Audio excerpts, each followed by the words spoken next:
Welcome dear students. Today discuss with the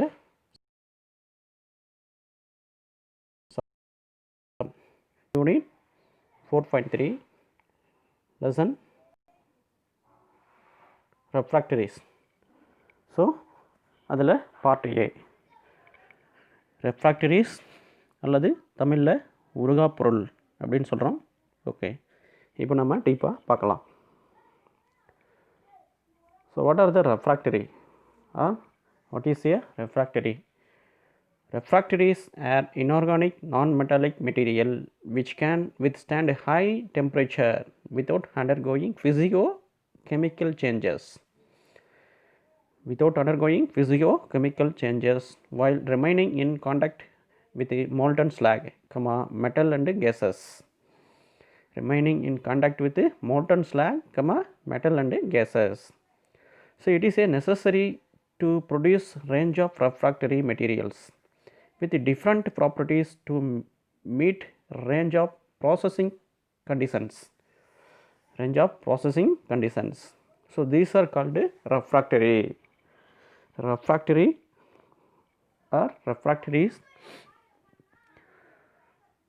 அல்லது தமிழில் உருகா பொருள். தமிழில் என்ன சொல்கிறோம்? உருகா பொருள். ஸோ அப்போ உருகா பொருள்னா அதிக வெப்பநிலையை தாங்கக்கூடிய பொருட்கள். ஸோ அதுதான் நம்ம உருகா பொருள் அப்படின்னு சொல்கிறோம். ஸோ இவை அதிகப்படியான வெப்பநிலையும் அரிமானத்தையும் தாங்கக்கூடியதால் இதனை உலைகள் மற்றும் கொள்கலன்களின் உட்புறத்திலும் இப்பொருட்கள் பயன்படுத்தப்படுகின்றன. அதிகப்படியான வெப்பநிலையும் அரிமானத்தையும் தாங்கக்கூடியவை. இதனால் உலைகள் மற்றும் கொள்கலன்களின் உட்புறத்திலும் இப்பொருட்கள் பயன்படுத்தப்படுகின்றன. ஓகே, ஸோ ரெஃப்ராக்டரிஸ் அல்லது உருகா பொருள். ஸோ அதற்கான எடுத்துக்காட்டு பாருங்கள். ஸோ இந்த ஸ்லைடில் இங்கே காட்டப்பட்டிருக்கிற டயக்ராம்ஸ், இந்த ஃபிகர்ஸ் எல்லாமே ஸோ ரெஃப்ராக்டரிக்கு examples. So many types of refractories இங்கே காட்டப்பட்டிருக்காங்க. Okay, so next characteristics of good refractory. So first one, resistance against heat. Second, resistance against corrosion. Third point பாருங்க, should have high fusing temperature. Fourth one, ability to withstand high load. Fifth one, should be chemically inert. இது எப்படி இருக்கணும்? should be chemically inert. Sixth one, should not undergo deformation. Last seventh one, uniform expansion and contraction. So these are always 7 points is the good characteristics of refractory. உருகா பொருளுக்கு தேவையான நல்ல பண்புகள். Characteristics அல்லது தமிழில் என்ன சொல்கிறோம்? பண்புகள். So one more revision. தமிழில் பாருங்கள். ஃபர்ஸ்ட் ஒன், அதிக வெப்பநிலையை தாங்கக்கூடியதாக இருக்க வேண்டும். ரெண்டாவது, உயர் வெப்பநிலையில் சுமைகளை தாங்கக்கூடியதாக இருக்க வேண்டும். வெப்பம் கடத்தும் திறன் குறைவாக இருக்க வேண்டும். அதிகப்படியான வெப்பத்தை கடத்தக்கூடாது. ஸோ அதுதான் வெப்பம் கடத்தும் திறன் குறைவாக இருக்க வேண்டும். வெப்பத்தால் குறைவாக விரிவடைய வேண்டும். எக்ஸ்பான்ஷன். ஓகே, வெப்பத்தால் குறைவாக விரிவடைய வேண்டும். ஐந்தாவது, நுண்துளை அமைப்பு இருக்கக்கூடாது. போரோசிட்டி, நுண்துளை அமைப்பு இருக்கக்கூடாது. ஆறாவது, துணுக்குகள் உதிரக்கூடாது. ஸோ லாஸ்ட்டு ஏழாவது, மந்தத்தன்மையுடையதாக இருக்க வேண்டும். வேதிவினை எதனுடன் புரியக்கூடாது, மந்தத்தன்மை உடையதாக இருக்க வேண்டும்.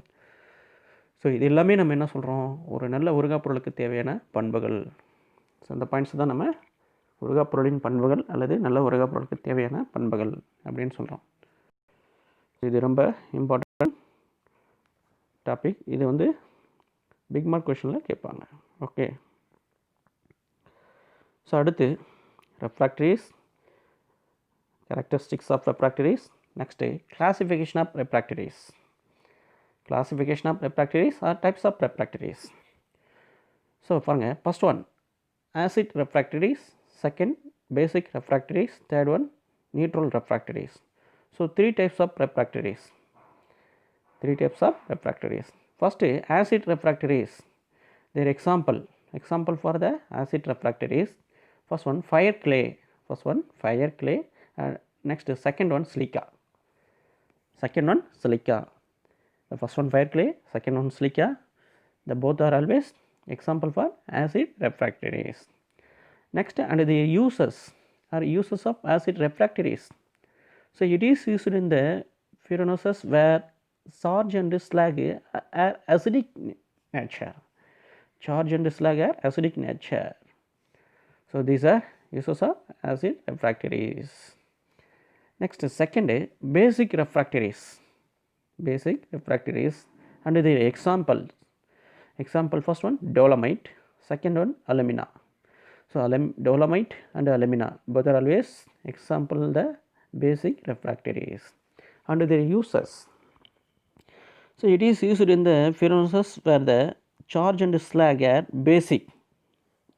Or basic nature. So, these are uses of basic refractories. Third one neutral refractories. And their example, the first one graphite, second one silicon. Graphite and silicon both are always the example for the neutral refractories. And their uses. So, it is used in the furnaces where the charge and slag are neutral. Or it means that it may be acidic nature or it may be basic nature. Okay. So, these are classification of refractories. So, totally three types of refractories. Okay. So, classification of refractories அல்லது தமிழில் உருகாப் பொருளின் வகைகள் அப்படின்னு நம்ம சொல்கிறோம். So பாருங்கள், இப்போ உருகாப் பொருளின் வகைகள்னால் 3 வகையான உருகாப் பொருள் இருக்குது. ஸோ அதே தான் ஒன் மோர் ரிவிஷன். அப்போ ஃபர்ஸ்ட் ஒன் பாருங்கள், அமில உருகாப் பொருள். அதுக்கு எடுத்துக்காட்டுகள் தீக்களிமண், சிலிக்கா. அமில உருகாப் பொருட்கான எடுத்துக்காட்டுகள் தீக்களிமண், சிலிக்கா. ஸோ அதனுடைய பயன்கள். ஸோ இதனுடைய பயன்கள்னு பார்த்தோம்னா அமிலத்தன்மை கொண்ட பொருட்களையும் கசடுகளையும் கொண்டுள்ள உலைகளில் பயன்படுத்தப்படுகிறது. இந்த அமில உருகாப் பொருள் அமிலத்தன்மை கொண்ட பொருட்களையும் கசடுகளையும் கொண்டுள்ள உலைகளில் பயன்படுத்தப்படுகிறது. ஓகே. அடுத்து இரண்டாவது கார உருகாப் பொருள். அதனுடைய எடுத்துக்காட்டுகள்னு பார்த்தோம்னா டோலமைட், அலுமினா. இது ரெண்டும் கார உருகாப் பொருளுக்கான எடுத்துக்காட்டுகள். ஸோ இது எங்கே பயன்படுகிறது? இதனுடைய பயன்கள் பார்த்தோம்னா காரத்தன்மை கொண்ட பொருட்களையும் கசடுகளையும் கொண்டுள்ள உலைகளில் பயன்படுத்தப்படுகிறது. கார உருகாப் பொருள் காரத்தன்மை கொண்ட பொருட்களையும் கசடுகளையும் கொண்டுள்ள உலைகளில் பயன்படுத்தப்படுகிறது. அடுத்து மூன்றாவது நடுநிலை உருகாப் பொருள். நடுநிலை உருகாப் பொருளுக்கான எடுத்துக்காட்டு பாருங்கள், ஒன்று graphite, 2 silicon carbide. So graphite, silicon carbide இது ரெண்டுமே நடுநிலை உருகாப் பொருளுக்கான எடுத்துக்காட்டுகள். ஸோ அடுத்து இதனுடைய பயன்கள் அப்படின்னு பார்த்தோம்னா அமிலத்தன்மை மற்றும் காரத்தன்மை கொண்ட உலைகளிலும் அடுத்து குப்பிகள் தயாரிப்பதிலும் பயன்படுத்தப்படுகிறது. இது நடுநிலை உருகாப் பொருள். ஓகே. ஸோ இது உருகாப் பொருளினுடைய வகைகள். அமில உருகாப் பொருள், கார உருகாப் பொருள், நடுநிலை உருகாப் பொருள் 3 வகையான வகைகள் உள்ளன. ஸோ அடுத்து உருகாப் பொருளின் பண்புகள், உருகாப் பொருளின் வகைகள். ஸோ அடுத்து இந்த வகைகளில் first one acidic refractories. So for what are the acidic refractories? The main element these type of refractory is silica. The main element in this type of refractory is silica, which reacts with bases such as alkalis, lime and basic oxides, etc. So these are always acidic refractories. And also alumina, Al2O3 is the main component along with silica. The alumina is the main component along with the silica. Mostly these are used in the places where the atmosphere is acidic and these type of refractories are stable to acid attacks, but the converse is not true. Okay. So these are called acidic refractories. Next, second one basic refractories. So that what are the basic refractories? The key material used in this type of refractory is magnesia mean magnesium oxide. or dolomite. Dolomite means magnesium carbonate plus calcium carbonate. These are called dolomite. Dolomite. Dolomite or chrome magnesia. These mean chromium trioxide plus magnesium oxide. These are called chrome magnesia. So these are called basic refractories. This type of refractory is used in the workplace which has basic atmosphere. Workplace which has basic atmosphere. Okay. So next, third one, neutral refractories. So what are the neutral refractories? These refractories are used in the areas where slag and atmosphere is not fixed. It may be acidic nature or it may be basic nature, sometimes acidic and sometimes basic. Okay. So these are called neutral refractories. Examples of these kind of materials are alumina, Al2O3, chrome, chromium trioxide, this is called chrome, and carbon. So these are neutral refractories. So acidic, basic and neutral, three types of refractories. So next, uses. The uses of refractories. The first one, the uses of silica bricks. Uses of silica bricks. So it is greater than 93% silicon dioxide made from quality racks. Greater than 93% of silicon dioxide made from quality racks.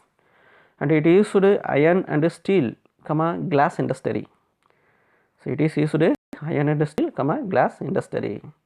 And their advantages: no softening until fusion point. No softening until fusion point is reached.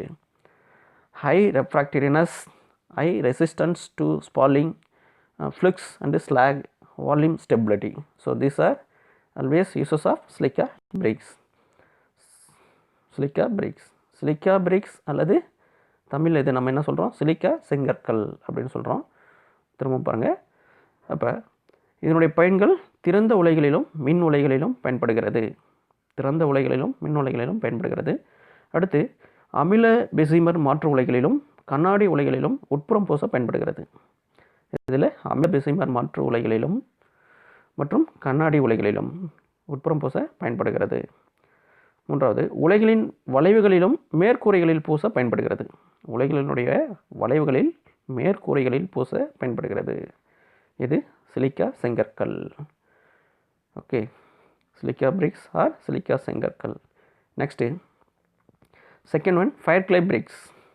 Fire clay bricks are fire clay refractories. Common in industry. These fire clay refractories common in industry. The materials available and inexpensive and consist of aluminum silicates. The fire clay bricks or fire clay refractories are consist of aluminum silicates and decreasing melting point with increasing impurity. Decreasing melting point with increasing impurity and decreasing alumina or decreasing Al2O3. So these are uses of fire clay bricks or fire clay refractories. Fire clay refractories அல்லது தமிழில் தீக்களிமண் செங்கற்கள் அப்படின்னு சொல்கிறோம். இரண்டாவது வகை ரெஃப்ராக்டரி.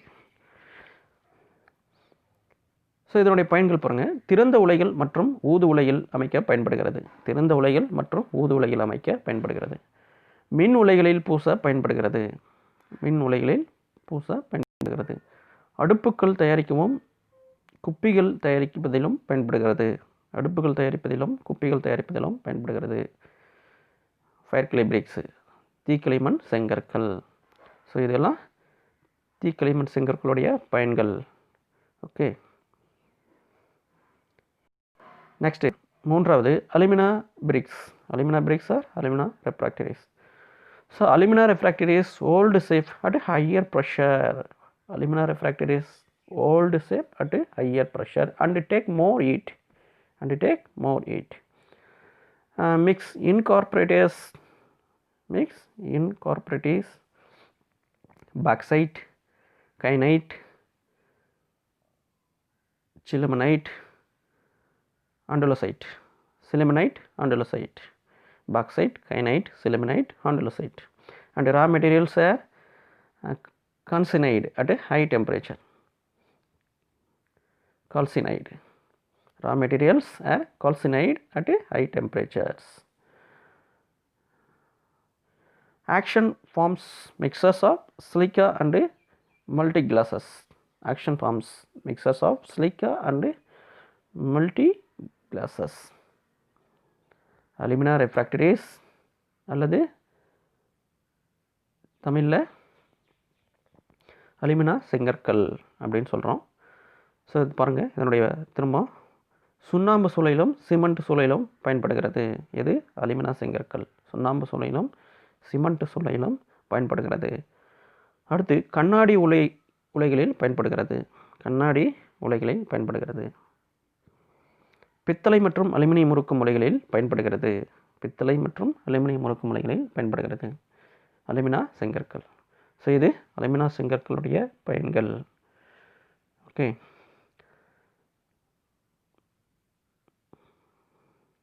So இப்போ இந்த part ஏவில் நம்ம இது வரைக்கும் ரெஃப்ராக்டரிஸ், அதனுடைய பண்புகள், அதனுடைய வகைகள் மற்றும் அதனுடைய பயன்கள் பார்த்துருக்குறோம். ஸோ இந்த பார்ட் ஏ வீடியோவிலேருந்து இதிலேருந்து சில இம்பார்ட்டன்ட் கொஷின் கொடுத்துருக்காங்க பாருங்கள். First question, define refractory, what are the requirements of a good refractory? உருகாப்பொருள் என்றால் என்ன? நல்ல உருகாப்பொருளுக்கு தேவையான பண்புகள் யாவை? அதுதான் ஃபர்ஸ்ட் கொஷின் கேட்டிருக்காங்க. இது ரொம்ப important question, big mark question, எக்ஸாமில் அடிக்கடி கேட்கக்கூடிய ஒரு important question.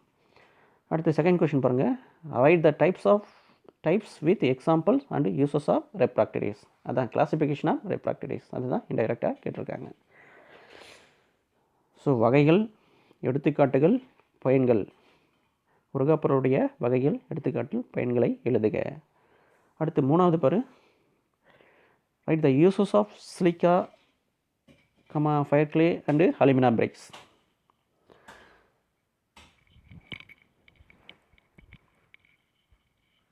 Uses of silica, fire clay and alumina bricks. Silica, அது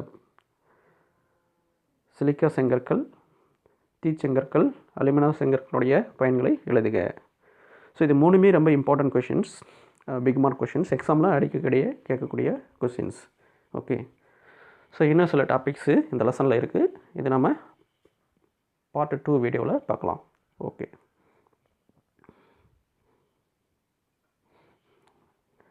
தேங்க்யூ டியர்ஸ்.